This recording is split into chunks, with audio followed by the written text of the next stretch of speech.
Não há orgulho no genocídio.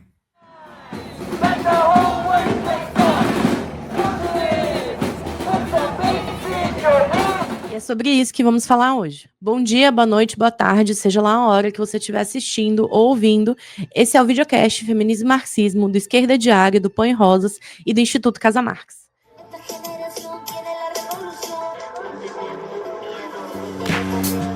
Meu nome é Cris Amélia e o nosso tema de hoje segue conectado à questão palestina, onde se entranham e concentram os imperialismos, as semicolônias e o destino da luta da classe trabalhadora e dos povos oprimidos de todo o mundo. Enquanto a entidade sionista de Israel exige a evacuação de 1 milhão de palestinos da cidade de Gaza e avança em cima da Cisjordânia, com uma ordem, inclusive, para que as pessoas na cidade de Gaza, 1 milhão de palestinos, evacuem rumo à zona humanitária de Khan Yunis, que já é ocupada por milhares de refugiados internos, e onde acontecem bombardeios que matam jornalistas, socorristas, destroem hospitais. A gente vê também as manifestações ganharem novas dimensões internacionalmente. 200 mil em Bruxelas no último domingo e demonstrações de solidariedade fortíssimas, como no show do Residente na Cidade do México, onde mais de 150 mil pessoas gritavam por uma Palestina livre. E, no próximo sábado, a gente também se prepara aqui no Brasil para tomar as ruas junto à Global Sumud Flotilha, da qual a Odete tratou no último episódio. Se trata da maior missão humanitária da história por mar, com dezenas e dezenas de embarcações que partiram de Barcelona e estão a caminho de Gaza para romper o cerco feito por Israel contra o povo palestino. Apesar de um ataque por uma bomba vinda de um drone que aconteceu no porto da Tunísia, esses ativistas, essas centenas de ativistas que zarpam rumo a Gaza, não se amedrontam e precisam de todo o nosso apoio. Por isso, todos os olhos em Gaza, todos os olhos na Cisjordânia e todos os olhos acompanhando a Global Sumud Flotilha. Bom, hoje a gente vai tratar da luta palestina nos enfrentando com o pinkwashing que Israel leva adiante. E para isso, a gente está recebendo o Pedro Pecchini, que é estudante de bacharelado em Ciências Humanas lá na UFABC e faz parte da Faísca Revolucionária. Bem-vindo, Pedro. Obrigado, gente. Estou muito feliz de fazer parte desse que é o meu podcast favorito. O meu também. Bom, Pedro, a gente pode começar com você colocando um pouco uma explicação do que é o pinkwashing e como que Israel faz uso dele? Bom, gente, em primeiro lugar, é bastante importante a gente ver como o pinkwashing, na verdade, não passa de uma estratégia política do Estado colonialista e terrorista de Israel, que tenta usar a pauta LGBT, que é a P+, para limpar a sua imagem de ocupação, de apartheid e do genocídio. Ou seja, ele tenta transformar Tel Aviv em uma capital gay no Oriente Médio, exibir supostos direitos para a comunidade queer, enquanto na prática bombardeia Gaza, oprime o povo palestino e chantageia palestinos LGBTs para, na verdade, serem vias de transmissão de informações sob ameaça de expor eles para a comunidade. Então, durante ataques militares, vimos soldados levantando bandeiras do arco-íris em cima dos escombros. Isso não é um gesto de liberdade, é uma campanha estatal chamada Brand Israel, que busca vender ao mundo uma imagem moderna e cosmopolita para legitimar o colonialismo. Como denunciam ativistas palestinos, não há uma porta rosa no muro do apartheid. Muito importante, né? Conseguir concretizar o que é essa campanha e compreender o que significa esse pinkwashing, né? Porque, inclusive, imagino que muitos já tenham se, em determinada medida, iludido com essas promessas de Israel e com toda essa propaganda que Israel leva adiante. Tem um artigo bem interessante que foi publicado na revista Ser Social, Sexualidades, Lutas e Direitos da População LGBTQIA+, da UNB, que é do Tibério Lima Oliveira, que é um pesquisador potiguar, inclusive, que é intitulado Homonacionalismo e Mercado LGBTI+, uma análise do pinkwashing em meio à questão palestina. E é muito interessante esse artigo, porque acho que tem vários pontos de apoio para a gente conseguir compreender o nível de operação mesmo que é levada à frente pelo Estado sionista de Israel para se vender justamente como esse grande polo de defesa dos LGBTQIA+, a grande, enfim, democracia do Oriente Médio, que, na verdade, é uma grandíssima farsa, né? O termo pinkwashing, ele foi desenvolvido pela Sarah Schumann em 2011, que é literalmente isso, né, que você estava colocando, que é uma lavagem rosa, né? E justamente é uma lavagem na imagem de Israel, que é uma campanha intensa que o país levou adiante para amenizar a visão de ser justamente extremamente militarista, extremamente religioso, extremamente conservador, justamente para limpar a cara frente ao que são os ataques do exército israelense contra o povo palestino. E, enfim, o Tibério Oliveira, ele vai vincular essa ideia a um conceito que ele chama de homonacionalismo, que é uma ideia de um avanço da instrumentalização, da incorporação da questão do gênero e da sexualidade, da questão LGBTQIA+, pelo Estado e pelo mercado, para fazer com que as pautas do nosso setor justamente sejam normatizadas e controladas e sejam transformadas em identidades que não são ameaçadoras para o Estado, né? E ele vincula isso justamente a um processo do neoliberalismo, que, enfim, a gente, em outros episódios, chamou de neoliberalismo multicultural, né? Que é justamente essa ideia de que, através do consumo, através dessa de uma representatividade parcial, de se ver minimamente representado, a gente estaria incluso no que seria a grande festa da democracia neoliberal. Acho que isso é muito, muito interessante, justamente porque isso se vincula com a retirada de qualquer aspiração mais subversiva na experiência das LGBTQIA+, né? E justamente se apoia pelo neoliberalismo numa lógica de imposição normalizadora, na verdade, do que são essas identidades, e que é pautado justamente por uma lógica de consumo, né? A Silvana Mara, que, enfim, é uma teórica, uma professora da UFRN de serviço social, que a gente acaba citando bastante aqui no podcast, fez uma entrevista muito interessante no Instituto Casa Marques Entrevista, que eu indico para todo mundo. Ela coloca justamente uma definição de como o capitalismo, o capital, ele é necessariamente antidiverso. E que eu acho que isso se combina justamente com compreender quais que são os limites que esse suposto homonacionalismo colocaria, né? E como a gente debateu também em episódios anteriores, eu acho que a reflexão que o Tibério coloca também ajuda a compreender a própria movimentação do Estado integral, que é um conceito que a gente pega do Gramsci, se aproveita justamente da questão LGBT e, na verdade, a partir de uma legitimidade provocada pela própria força na luta de classes desses setores, pela expressão política nesses setores, canaliza para uma representatividade a serviço dos seus próprios interesses, né? O Tibério, ele faz um próprio diálogo com o Peter Drucker, que é bem interessante, que fala justamente como existe uma emergência de camadas pequeno-burguesas de gays, da vida de gays, que é tolerada, mas que é delimitada nessa tolerância. E eu acho que essa referência que você fez a essa foto, que é terrível, né? Que, enfim, foi em novembro de 2023, ou já em outubro, que um soldado do exército de Israel, que chamava Yoav Atzmoni, ele tirou uma foto em cima dos tanques, no meio dos escombros, escrito, numa bandeira LGBT, escrito "Em nome do amor". Que coisa mais horrenda, horrível. Como se fosse possível, na verdade, canalizar as demandas pela livre expressão da sexualidade e do gênero em cima de um tanque de guerra do exército de Israel que assassina milhares e centenas de milhares de palestinos. Enfim, isso justamente é concreto, que é uma foto para querer, usando pinkwashing, apresentar Israel como esse paraíso gay do Oriente Médio para limpar a imagem da catástrofe da Nakba e da nova Nakba que a gente vive hoje, né?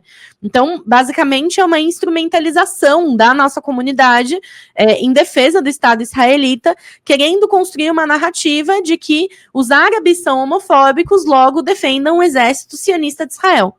Quando, na realidade, não existe nenhum tipo de discussão, nem dúvida, de que existe uma imensa batalha colocada, onde, na verdade, a gente coloca a centralidade das demandas e das bandeiras a serem tomadas pela classe trabalhadora de conjunto da libertação sexual e de gênero. Agora, a gente pensar qualquer luta por liberdade hoje que passe por fora da necessidade de se enfrentar com um exército sionista de Israel é completamente limitado. E, bom, nesses marcos, Pedro, você escreveu esse artigo que eu achei fenomenal, que chama Arco-Íris Manchado de Sangue, a luta LGBT palestina contra o pinkwashing sionista, que inclusive a gente vai colocar aqui na descrição do vídeo, na descrição dos episódios, para todo mundo poder ler também. Você poderia contar primeiro um pouco sobre o que você pode ter contato pesquisando sobre como se dá a dinâmica da vida dos ativistas LGBTs palestinos frente a esse pinkwashing de Israel e, particularmente, o que acontece, inclusive, com as garotas trans em Israel, que hoje são linha de frente de se recusar a servir o próprio exército. Israel adora posar como defensor das pessoas trans, né? Inclusive, pensando num contexto em que o principal financiador do Estado de Israel é o próprio Trump em toda a sua perseguição contra a própria população trans, né? Mas a realidade em Israel é bem diferente.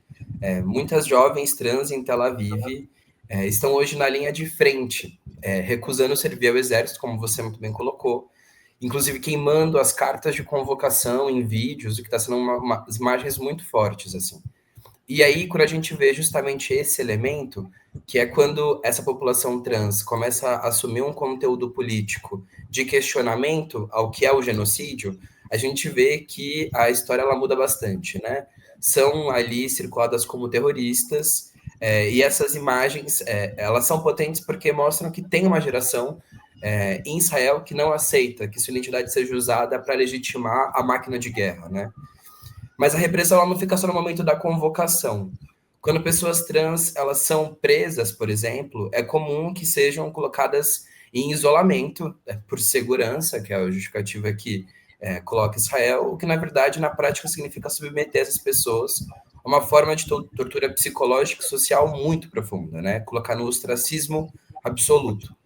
Além disso, o Estado e sistema penitenciário israelense insistem em chamá-las pelo nome morto, negando a sua identidade de gênero. Esse mecanismo transfóbico ele também serve para punir especialmente aquelas que se engajam na militância política, como eu estava colocando, mostrando como a repressão de gênero e a repressão política estão profundamente entrelaçadas. Do outro lado do muro, na Palestina ocupada, ser LGBT significa viver numa dupla vulnerabilidade, né? Sofrer com o colonialismo sionista e também com a homofobia reproduzida sob condições de opressão. E é por isso que os coletivos queer palestinos não separam a luta sexual e de gênero da luta pela libertação nacional, que eu acho que é uma coisa muito importante, que é uma coisa que, pela própria vida e experiência prática, isso se impõe, assim. Eles entendem que não pode haver emancipação sexual sem o fim da ocupação. E há ainda um aspecto cruel do pinkwashing que raramente aparece no noticiário, né? Que é a instrumentalização da própria população queer palestina como tática de guerra, Cris. Existem denúncias de que aplicativos de relacionamento, como o Grindr, foram usados para vigiar, chantagear e recrutar informantes palestinos sob ameaça de expô-lo para suas famílias e comunidades. Ou seja, Israel se apresenta internacionalmente como paraíso queer, mas na prática usa a vulnerabilidade dessa população como arma de dominação e controle. Então, imagina o quanto isso, subjetivamente, para comunidades LGBTs inteiras, significa um medo constante de poder viver a sua experiência, de poder conhecer pessoas, de poder se relacionar, porque, inclusive, nesses aplicativos que já são uma marca da própria homofobia da nossa sociedade, porque se precisa recorrer ao aplicativo é porque não existem espaços comuns onde você pode ir e conhecer pessoas e aparecer publicamente, assim, você precisa justamente utilizar esses aplicativos como forma de poder romper com a homofobia da nossa sociedade e poder, enfim, minimamente poder viver os seus prazeres e os seus relacionamentos.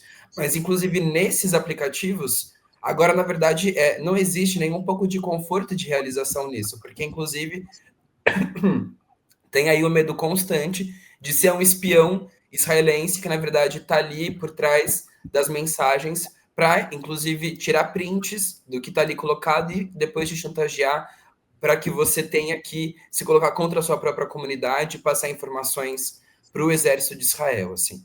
E tudo isso revela que o discurso oficial de Israel sobre direitos LGBTs, ele, como a gente está colocando aqui reiteradamente, ele não passa de um instrumento e uma tática de guerra para justificar o genocídio.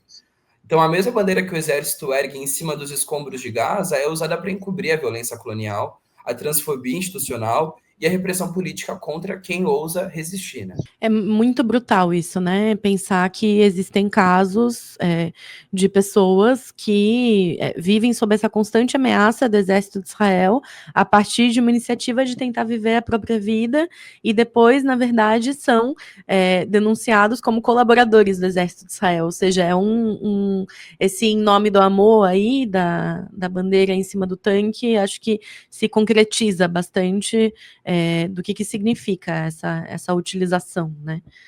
E, nossa, eu acho as imagens das jovens que nas manifestações em Tel Aviv, elas queimam as cartas de convocação ao exército muito fortes. Mostra justamente o que significa uma geração que não aceita a sua identidade ser falsamente utilizada para lavar a cara da máquina de guerra, da destruição, de morte, que é o Estado sionista de Israel. Por outro lado, também é um atestado do que significa, de fato, esse pinkwashing.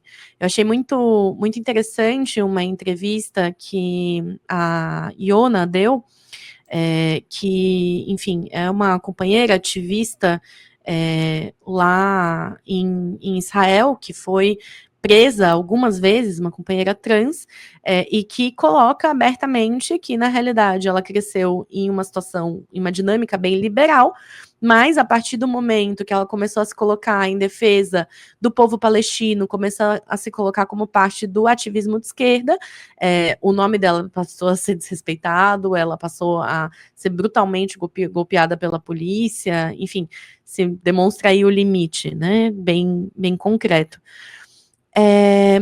No seu artigo, você fala sobre a potencialidade da resistência dos setores queer palestinos, particularmente na potencialidade da língua, né? E você, inclusive, coloca um pouco sobre um glossário árabe queer. Você pode contar um pouquinho mais sobre isso, Pedro? Eu acho que essa é a segunda, na minha opinião, né? A segunda parte forte do artigo que eu escrevi, porque se por um lado eu acho que esse podcast e as nossas elaborações elas precisam muito ir nesse sentido de desmistificar todo esse mito que Israel tenta passar de democrático, inclusive. Por outro lado, tem a contracara da moeda, que é o quanto eles tentam colocar o povo palestino, o mundo árabe, nesse antro de reacionarismo absoluto, quase como se fosse uma questão essencialista do ser árabe você é reacionário. É E eu acho que é profundamente racista. profundamente racista, mas o que eu acho que é forte de ver justamente naquilo que o próprio Walter Benjamin colocava de conseguir escovar a história a contrapelo, é justamente a gente conseguir ver o quanto ambas as narrativas são falsas, né? Então é isso, a gente está até aqui colocando o quanto o pinkwashing, na verdade, é o que de fato existe de instrumentalização pelo Estado de Israel, e do ponto de vista do povo palestino, existem várias expressões que eu poderia ter abordado no meu artigo de luta e de resistência e de articulação, mas eu quis privilegiar essa porque eu achei muito interessante ver que dentro do mundo árabe, os palestinos, na verdade, estão nessa linha de frente de, na verdade, conseguir sistematizar e reunir as diversas siglas para nomear a diversidade de sexualidades e de gênero em árabe. Ou seja, eles estão, na verdade, pensando nos seus próprios termos, na sua própria psicologia social, como faria sentido nomear cada uma das siglas do arco-íris LGBT.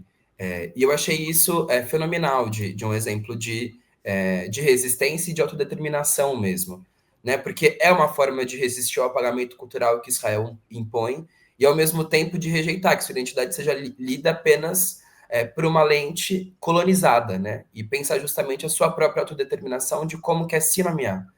Né? Isso mostra como a luta LGBT na Palestina está ligada à autodeterminação, inclusive na linguagem. criar suas próprias palavras não é um ato de rebeldia contra o colonialismo e de afirmação de que existe um futuro queer palestino. E eu acho que ver que dentre todos os povos árabes foram os palestinos que fizeram essa primeira reunião nesse glossário, para mim não é um detalhe. Do ponto de vista de que, dentre todos os povos oprimidos do mundo hoje, a gente vê que o povo palestino é o que, na verdade, se enfrenta no maior nível de vulnerabilidade, massacre e genocídio, e justamente ver que foram desses setores que estão na linha de frente de pensar essas preocupações que são tanto do âmbito, enfim, de uma subjetividade que busca a sua libertação, com preocupações sensíveis e sensoriais e de autodeterminação tão profundas, eu acho que justamente, na minha opinião, demonstra essa potencialidade que é a luta da resistência do povo palestino, que segue inspirando cada um de nós, dos setores oprimidos e da classe trabalhadora, e que justamente, como a gente vem colocando, a vitória do povo palestino significa a vitória de todos os povos oprimidos do mundo e uma derrota cabal do imperialismo. Então, eu quis justamente trazer esse exemplo do glossário, porque eu acho que ele justamente mostra essa potencialidade e desmistifica mesmo essa visão completamente racista e colonial sobre o povo palestino, né? Eu acho muito forte, é muito, muito bonito, né? Ver a força que existe justamente em insistir em se reinventar e se inventar e afirmar a existência disso. Eu conecto bastante, inclusive, com um elemento de uma entrevista que eu estava escutando no episódio do podcast do A Bit Fruity, do Matt Bernstein, que chama Queer Palestinians and the Power of Pinkwashing, que é tipo, os palestinos queer e o poder do pinkwashing, e ele entrevista o Mo Dabá, e é muito louco, assim, porque uma das coisas que eles colocam é que eles destacam temporalmente como, naquele momento, em 2021, quando teve aquela greve dos jovens palestinos contra uma greve histórica, a gente pode linkar também um dos artigos sobre isso aqui embaixo, mas contra naquele momento, uma ofensiva do exército sionista de Israel, naquele momento existiu uma dinâmica de expressões de solidariedade de setores queer. E como isso se vinculou internacionalmente muito a um momento de Israel justamente querer se localizar como esse não enclave sionista, imperialista, mas sim todo o pinkwashing. E que naquele momento se conectou justamente um questionamento muito profundo de defesa dos setores LGBTQIAP+, com um momento muito intenso da luta de classes, onde se demonstrou, inclusive, a força da classe operária palestina se levantando, não só em Gaza e na Cisjordânia, mas, inclusive, ao redor, demonstrando, inclusive, um caminho concreto para como responder, vinculado à própria solidariedade internacional, assim. E aí ver como isso também vai se expressando no mais sensível, que é justamente pensar como no árabe se pode expressar toda a diversidade que existe, e inclusive diversidade que sequer conhecemos porque vivemos sob esse capitalismo patriarcal. Eu acho que é muito apaixonante, assim. E que mostra uma humanidade muito profunda que vai justamente totalmente na contramão da desumanização que o exército de Israel, que o Estado sionista de Israel quer levar adiante, quer impor contra o povo palestino, que também é um dos elementos que eles mais destacam, assim, nesse episódio de podcast.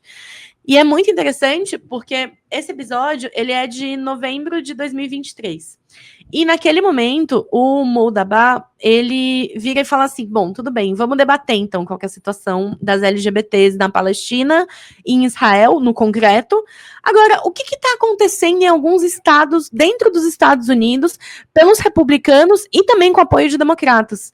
E daí ele vai, tipo, descrevendo um pouco da ofensiva que a gente retomou no episódio Protejam as Bonecas, do que é um nível de ofensiva dentro do principal imperialismo do mundo contra os setores LGBTQIA+, que chega ao ponto de ter mais de 5 estados hoje, dentro dos Estados Unidos, onde é proibido ter bandeiras do arco-íris e trans em prédios públicos, ou onde, na realidade, tudo que existia de financiamento de tratamentos hormonais, de acompanhamento psicológico, etc., etc., vem sendo cortado.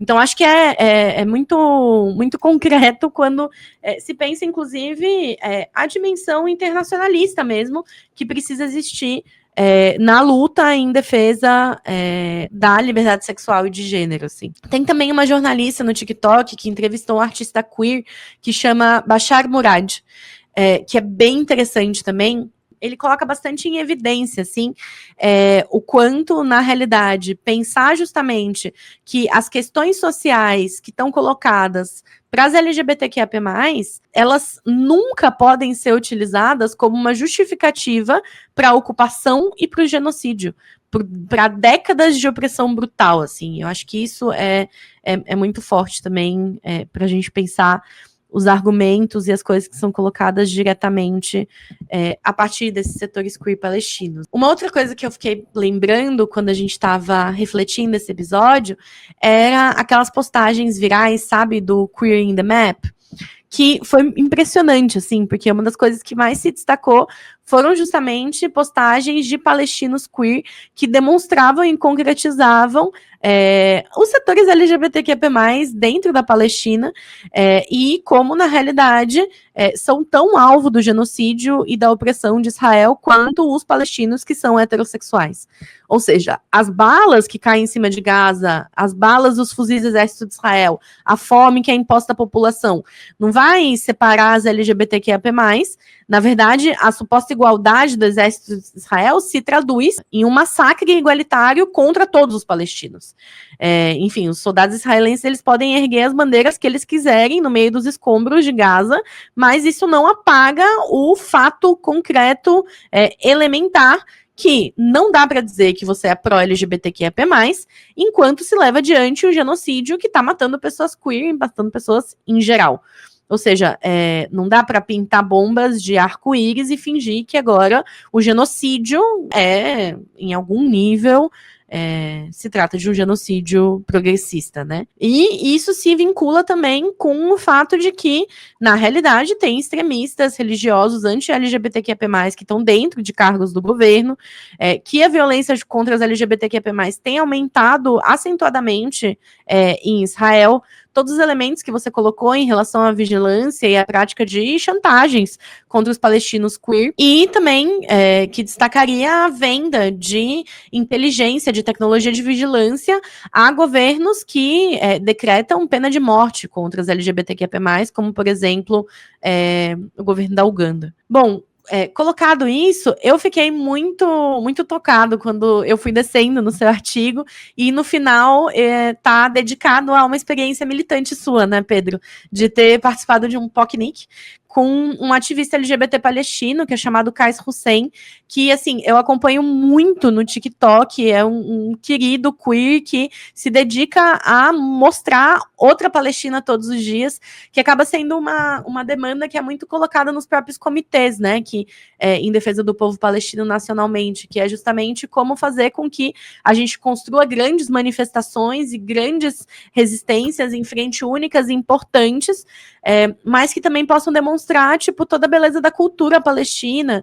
E, enfim, eu queria saber mais sobre essa experiência desse POCNIC com Qais Hussein e quais reflexões vieram dessa conversa também. Eu fiquei muito feliz com essa pergunta, porque queria muito poder também nesse podcast agradecer mais uma vez ao Qais, porque sem ele esse artigo não teria existido.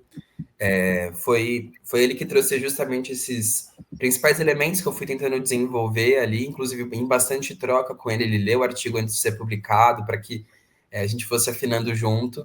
E foi uma experiência muito boa, né? Porque eu acho que, primeiro que eu fiquei muito orgulhoso que a gente conseguiu colocar o centro acadêmico que a gente estava impulsionando naquele momento, que é o centro acadêmico do BCH, do meu curso, para justamente no momento de receber os novos ingressantes ali da universidade, a gente poder ter um debate como esse.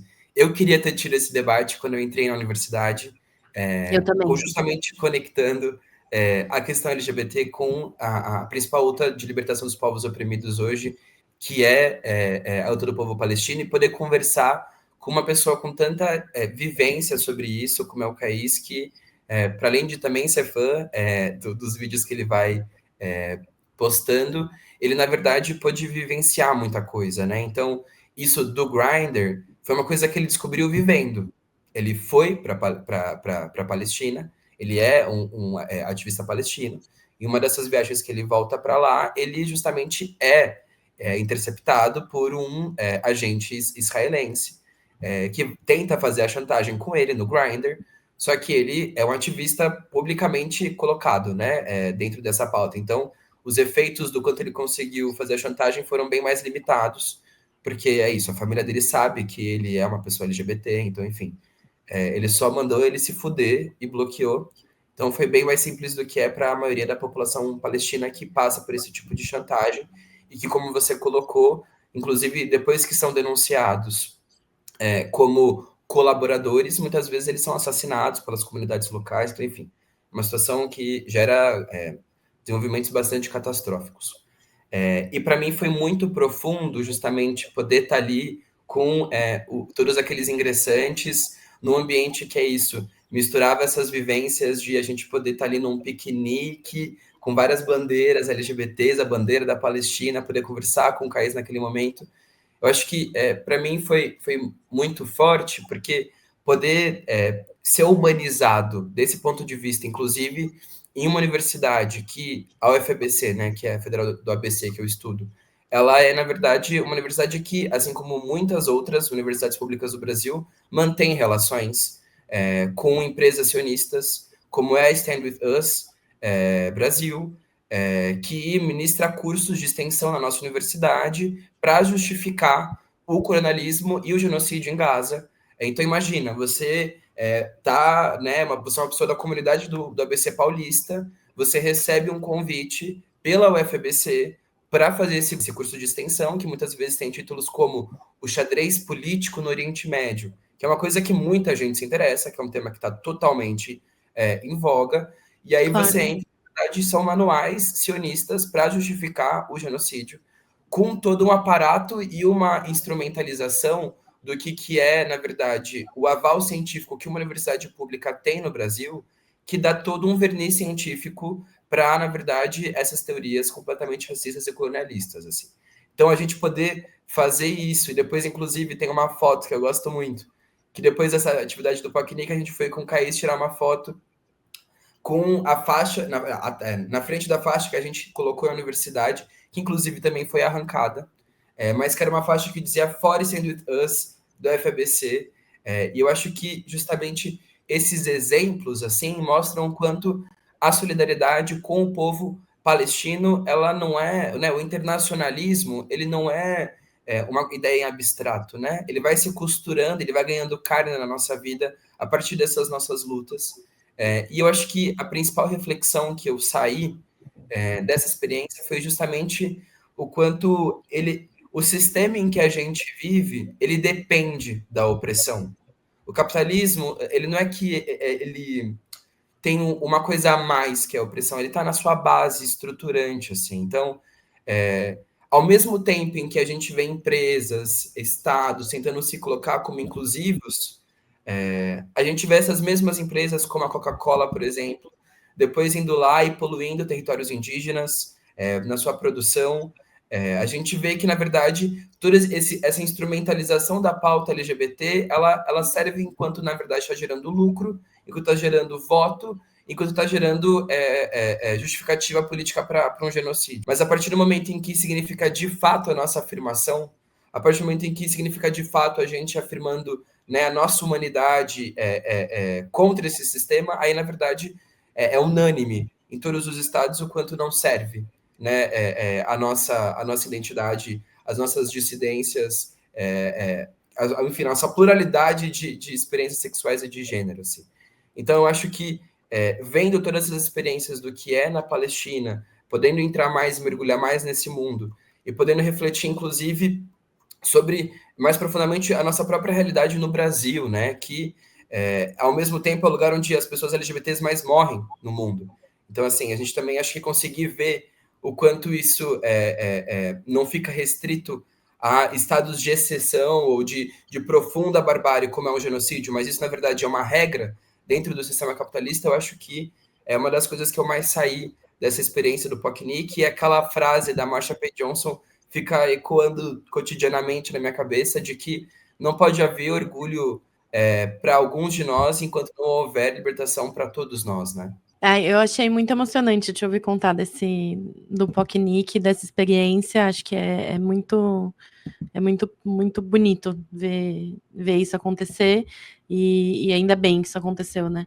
Essa questão das relações das universidades com o Estado sionista de Israel é uma campanha que nacionalmente vocês da Faísca tocam, né? Nas universidades, anunciando, estudando, inclusive, um companheiro daqui de Natal fez todo um estudo muito profundo descobriu que a Universidade Federal do Rio Grande do Norte tem um convênio de 840 mil com a Universidade Israelense, assim, enquanto no semestre passado 1.200 estudantes ficaram sem ter direito a comer.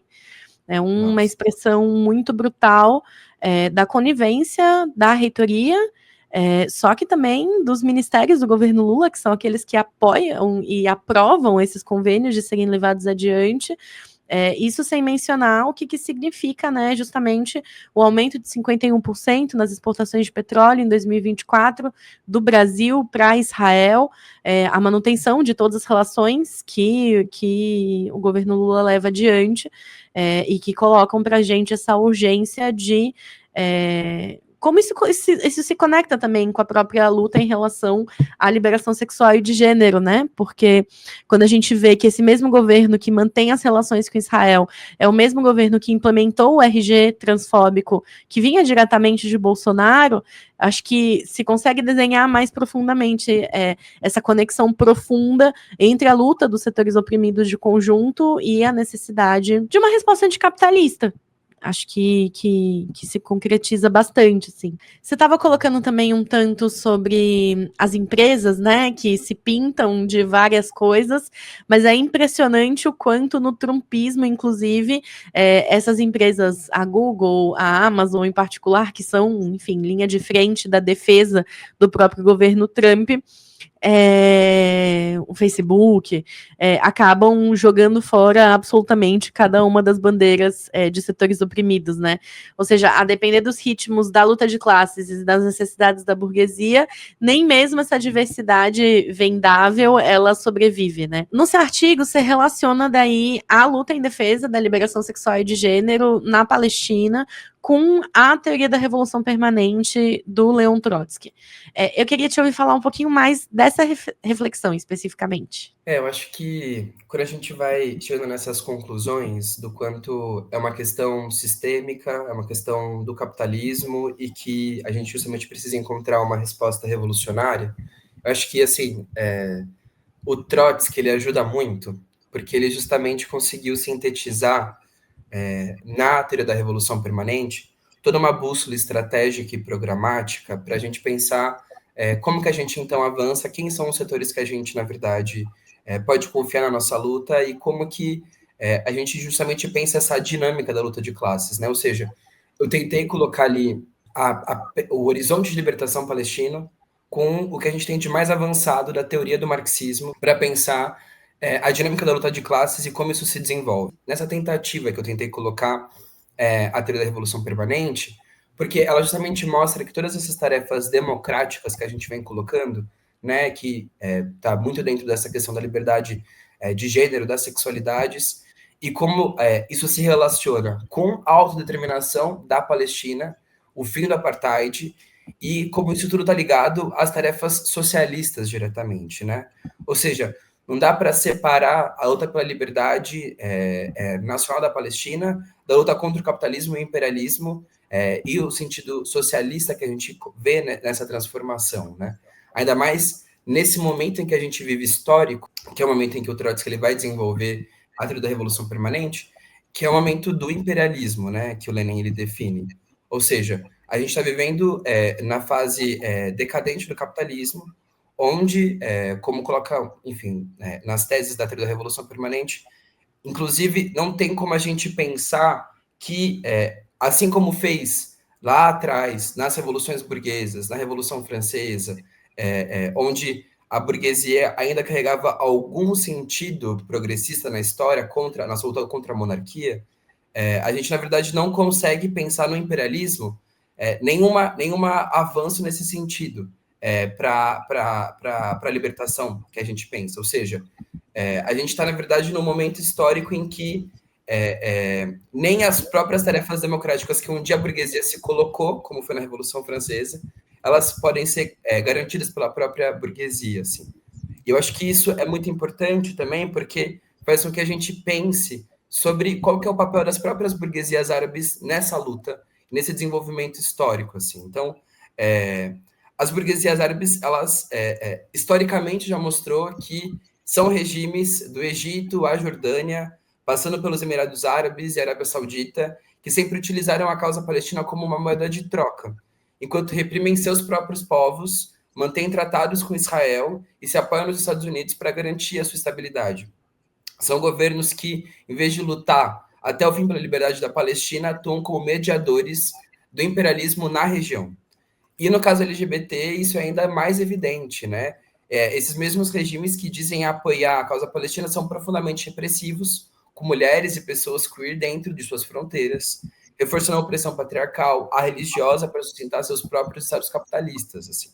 Ou seja, de um lado, Israel usa o pinkwashing para se vender como paraíso queer, do outro, as burguesias árabes reforçam a homofobia e a transfobia para manter sua ordem social e política.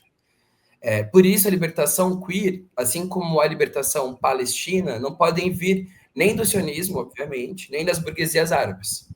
Nossa liberdade, ela não virá, né? E é isso que coloca muito a teoria da revolução permanente, ela não virá da burguesia, dos de cima, mas a aliança da luta queer do povo palestino e do conjunto da classe trabalhadora da região, inclusive toda a população judaica de Israel que rompa com o sionismo. Né? Isso é uma perspectiva socialista, internacionalista, que una a luta contra o colonialismo, contra o patriarcado e contra o capital, pode abrir o caminho para uma emancipação real, né? É um pouco isso que eu tentei colocar ali. Sim, muito bom.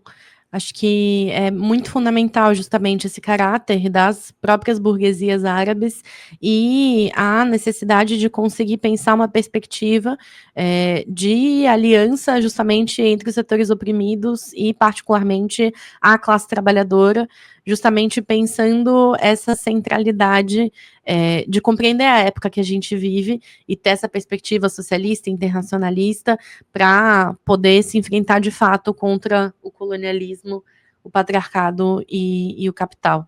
Acho que essa perspectiva que a gente coloca de luta mesmo por uma Palestina livre do rio ao mar, onde inclusive possam viver as pessoas em liberdade sem depender da questão de gênero, de sexualidade, religião, etnia, etc, etc, que justamente passa pelo direito à autoexpressão, à autodeterminação, essa ampliação do horizonte da luta é muito fundamental no sentido do enfrentamento com o imperialismo, da queda do imperialismo, da queda do capitalismo, como parte da nossa perspectiva estratégica, e nesse sentido a urgência da construção de um partido revolucionário e internacionalista que coloque essas tarefas na ordem do dia, né?